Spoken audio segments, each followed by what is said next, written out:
All right. And we're live. Okay.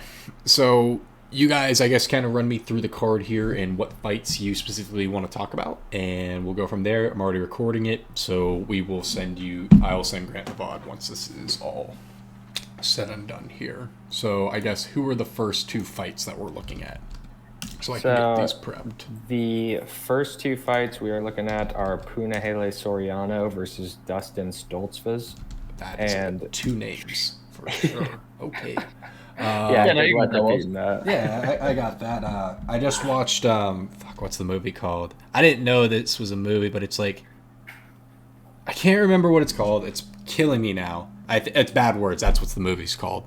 And it's about this guy that like decides to retake the spelling bee, but like as a 40-year-old, so he's just competing against like a bunch of like children. Very entertaining. Highly encourage the movie. It's a top tier watch. But I feel like that guy right now trying to figure out how to spell whatever the hell you just said in my ear. It is Punah. All right, Pun is the first one. There we go. All right, so that's the first guy we got here. Nice. Punahele Soriano and then, is fighting Dustin. That's an English name. I know that one. Yeah, the last name's going to throw It's you. Dustin and then STO. I figured it out. We're good. Yeah. All right, awesome. So we got those. Magic up 22, so you're starting every Celtic you can. Cup or Waddle rest of the season, they have to blow out the Bulls. I think that's a very strong thesis right there. Cup or Waddle rest of the season, I'm probably going to go with Waddle, Cade. But we are live doing some just some UFC work, because Jackson and I are off to the Big Apple tomorrow to yell at the world. Lights, camera, action, bitches, bam. We got a light in the background, and we got some fight talk for you guys here. We got Punahele Soriano, definitely messed that up, and Dustin Stoltzfus going on this kind of fight here. So walk me through this fight and exactly how you guys see this one going down, which side you want to be on. There seems to be a little bit more value with our guy Dustin here. Yep. So Punahele here is coming off a loss to Roman Kopylov, where he got taken down. And Dustin, on the other hand, has 4 losses, but to really good opponents. I honestly, just from what I've seen, I think Punahele is the better fighter. I wouldn't necessarily put my own money on this fight because I think it's going to be pretty close. And I think he's a really strong wrestler that doesn't wrestle. He's the Division III he's a Division III All-American wrestler. And I think he needs to wrestle and shoot some takedowns here against Dustin if he's going to win it, which I think he has the capability to do. But, yeah, I mean, Dustin is tough. He's a BJJ black belt, very solid off his back, but does have kind of a questionable chin. I got Punahele in this one, I think. Yeah. And Brian, I wouldn't worry about that either. I wouldn't overthink it. I'd rather have Saquon Barkley than Brian Robinson. Right on. Any thoughts on this one, Grant, here that you would add? You on the Punahele side of this, or you riding kind of? Yeah, I'm with Punahele here. I'm with Jackson. I'm not too confident in either of these. I don't think I would be investing in either of these guys unless you have a more complex opinion than Jackson or I, which is totally possible. But I will lean with him in Soriano winning this fight for sure. Right on. Cool. They were asking, which card is this? It's a fight night this weekend in Austin. The main card is Dariush versus Sarukin. Right on. Yep. All right, as we transfer to this next fight here, we got a question from our boy Carter. I got offered A.J. Brown and Pollard for Keenan and Kamara. What would you do? Give me A.J. and Pollard. Same. I feel that. The only thing that does intrigue me about Kamara is if you are in a PPR league, I think that's a bit more interesting because you have no Michael Thomas, you have no Chris Olave at least this week, and you probably don't have Rashid Shaheed. So he is a bit more interesting in that facet. But moving on to our next fight here, we got Joaquim Silva fighting against Clay Guida. So Clay Guida coming in at $1.07 versus Joaquim Silva at $1.12. Tell me exactly how you guys are kind of at. Wait, is that fight on the main card? I was looking at the next one being Sean Brady versus Kelvin Gastelum. Is that what it is? No, this is on the main card. Oh, okay. Lightweight bout here. It goes. Again, not super confident. It seems like Joaquin here is the consensus favorite. What was Clay's price on PS? They're not too far apart, honestly, here. If that's the case, then I like Joaquin here just straight value wise. He seems to be a big consensus favorite here. They both lost their last fight. Not a ton of value here, I think, in terms of guys that are really going to fly up the division, and really fight up towards like a title fight or anything like that. Which we do have a lot of those type of fighters later on in this card of guys to look out for in the future. But yeah, I would take Joaquin here then strictly based on value.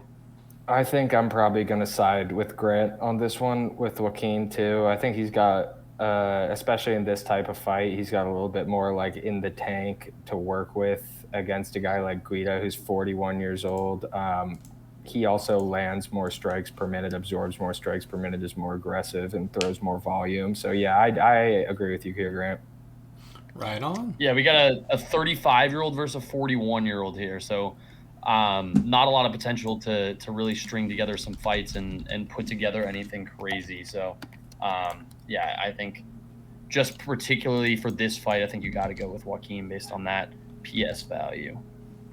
Right on. Always chasing the value here. Now we got PS partner Sean Brady up here taking on Kevin Gastelum. Walk me through this one and exactly how you guys are going to be going about this fight. More than likely, I'm a big fan of Sean Brady, obviously, because he is partner with Prediction Strike, so pretty dope deal there. But let me know exactly how you guys are kind of playing this one out. Yeah, I got Sean Brady in this one. Kelvin has obviously been at the top of this division, towards the top of the division, and it feels like his time up there is over. He's a good fighter, but I don't see him really mounting a second push to that title. He's fought everyone in the division. He's fought Darren Till. He's fought Adesanya. He's fought Bisping. He's fought Whitaker, Cannonier, all of those guys.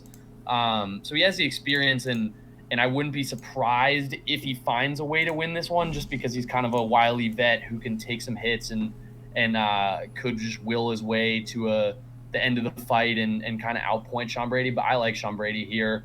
More of a fresh face, obviously coming off a loss to Bilal, but that's nothing to nothing to really snub That's a great about. fighter right there.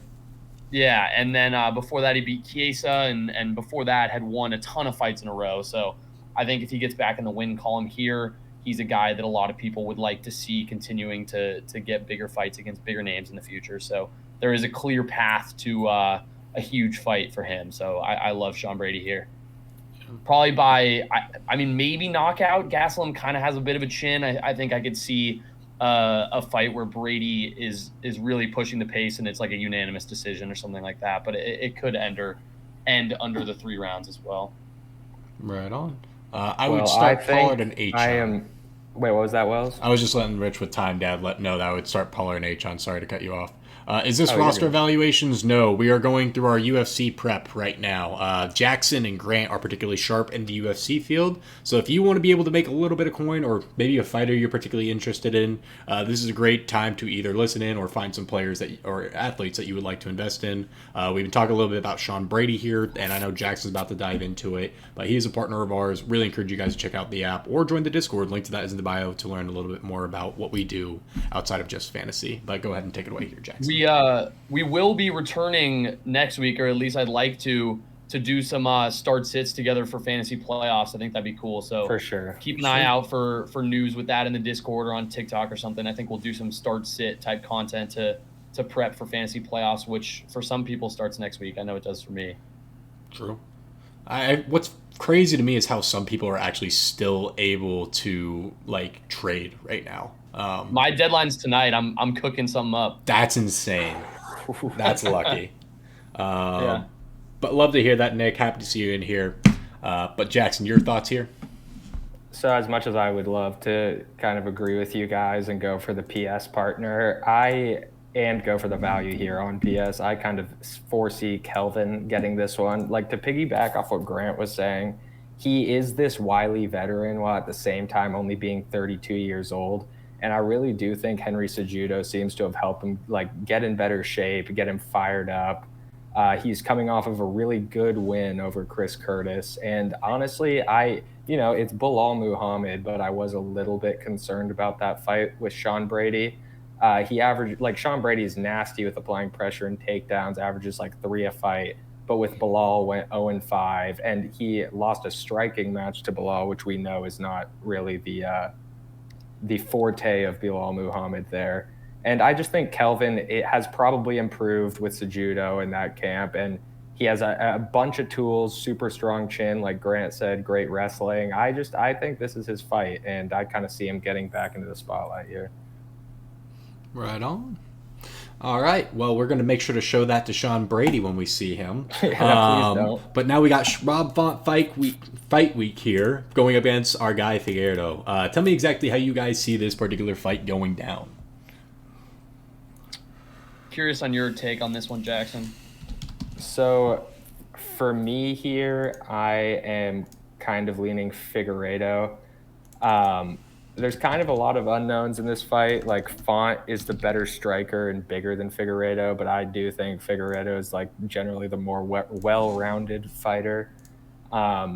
He is moving up in weight classes to kind of make up for how big he is, and just not making weight. He's moving up to 135 here.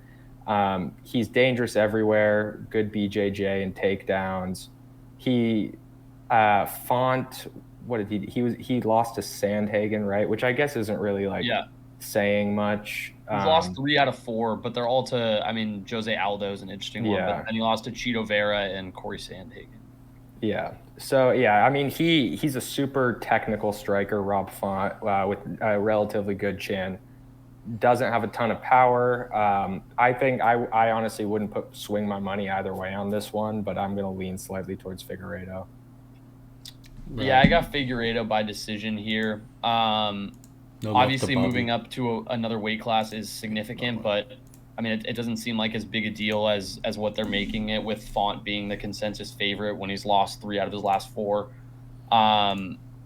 Figueiredo, on the other hand, though, has also not fought anyone not named Brandon Moreno in 3 years, which is weird. But his last 4 fights are against Brandon Moreno, which honestly, is good call out. Definitely an interesting one. A submission, a TKO, a draw, and then he won by decision once, I think. But yeah, definitely just a weird thing there where he hasn't really been in a camp training for anyone. I think he was supposed to fight Manel Kopp sometime this summer, which would have been an interesting fight. I think I would have probably had Kopp there in that one, just because I think that's an interesting fight with a younger guy with some more value. But in this one, I think Figueiredo's the play. Right on. Let's go. But let's see here. And you said Rob Font was a consensus favorite? Yeah, slight. Like, not okay, crazy, not heavily. Yeah. Okay, I will say the value is definitely on Rob here. For those who are curious, from a PS perspective, you got a heavy value here, but that's really about it. But you got the analyst here telling you that he is not going to win the fight, so keep that in mind as well. If you trust PS's pricing and stuff, obviously it's a little swayed because of the different weight class and everything. But if you trust PS, then maybe there's some consensus value on Figueiredo. Right on. So now we got Jalen the Spider Turner going against Bobby Green. How do you guys see this go? I want to say Jalen Turner's last fight didn't particularly go too well, did it?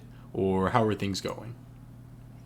You're right. He lost to Dan Hooker. Yeah. I don't think it was it was like a split decision or something. It was in that Volk Yair card sometime this summer. Okay.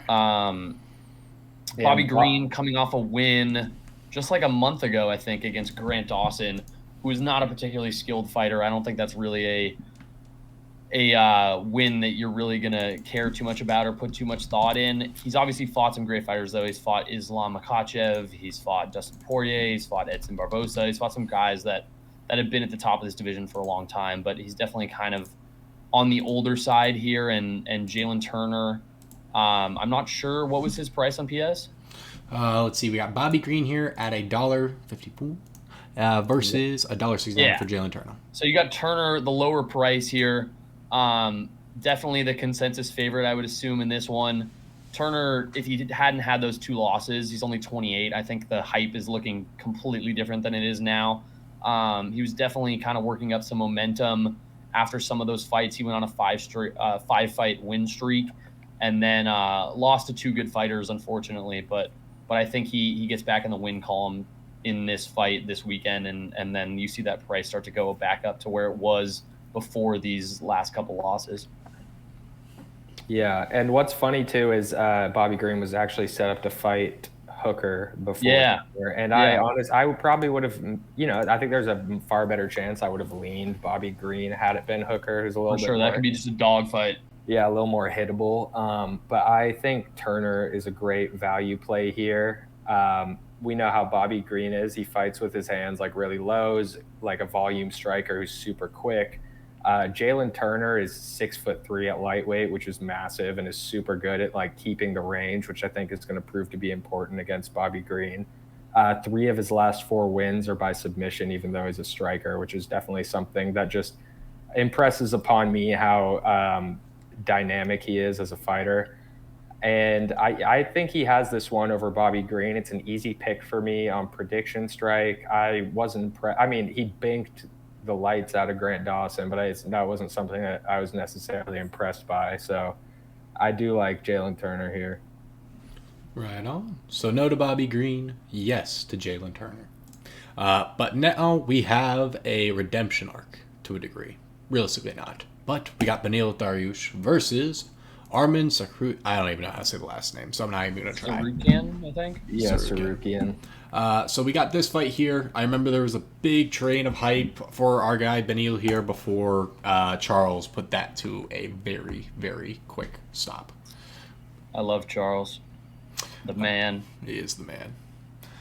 What are your guys' thoughts on this particular fight? As you can see, there's a massive dip on Beneil's value here, but not enough of a dip to be like, hey, he's cheaper than Arman.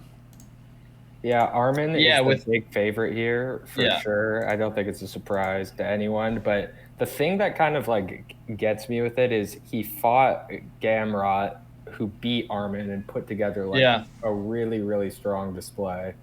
I think I'm still slightly siding towards Arman on this one with consensus picks, but if he can't get those takedowns and he's stuck scrambling with Dariush, Dariush is a more powerful guy and very wily. So I think the biggest thing working in Arman's favor is it being a 5-round fight, and I don't really know if Dariush has the tank to do that with a guy like Arman, but I do think like we've seen Beneil Dariush put together a strong enough performance like against a guy that can go up against Arman with the best of them. So I think it's going to be close, but slightly leaning Arman. What about you, Graham?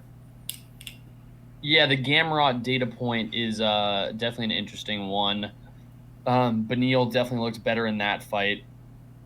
And yeah, I mean, I think the value here on PS, just looking at the price, is with Arman with the lower price and the much lower age in general. I think even if you think that Dariush wins this fight, I think it's worth a sprinkle on Arman here just based on that price, because it feels like there's a lot of room to grow with a 27-year-old who the UFC clearly backs as a guy to keep promoting and giving fights.